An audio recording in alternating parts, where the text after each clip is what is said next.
अहमद नींद से जागा और उसने देखा कि इसके वालिद अखबार पढ़ रहे थे।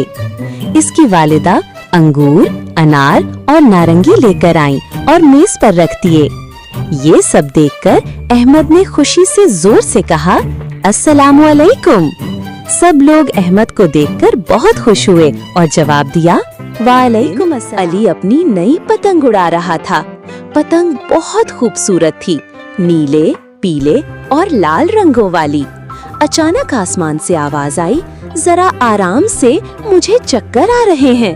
अली ने चौंक कर देखा, पतंग बोल रही थी।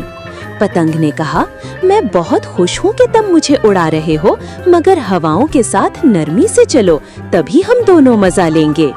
अली हंसा और बोला, ओ सॉरी मेरी दोस्त पतंग, अब हम मजे से उड़ेंगे। फिर पतंग और अली आसमान में झूमते रहे।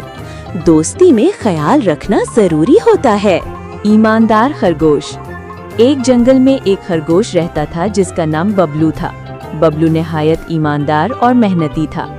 वो रोज सुबह उठकर गाजरें इकट्ठी करता और दूसरों से खुश अखलाकी से बात करता। एक दिन बबलू को रास्ते में एक सोने का सिक्का मिला। वो बहुत खुश हुआ, मगर फौरन उसे याद आया कि ये सिक्का किसी का हो सकता है। वो सिक्का लेकर जानवरों के पास गया और सबसे पूछने लगा, क्या ये आपका सिक्का है? आखिरकार एक हिरन आया और बोला, ये मेरा सिक्का है जो मुझसे गिर गया था। हिरन ने बबलू का शुक्रिया अदा किया और उसे इनाम के तौर पर कुछ मजीद सिक्के दिए। बबलू ने खुश होकर कहा, ईमानदारी हमेशा फायदा देती है। सब जानवरों ने बबलू की तारीफ की और जंगल में ये सबक फैल गया, ईमानदारी बेहतरीन खूबी है। तो बताइए जनाब, आपके पास क्या खास टैलेंट है? जी, मैं हाथी की आवाज निकाल सकता हूँ।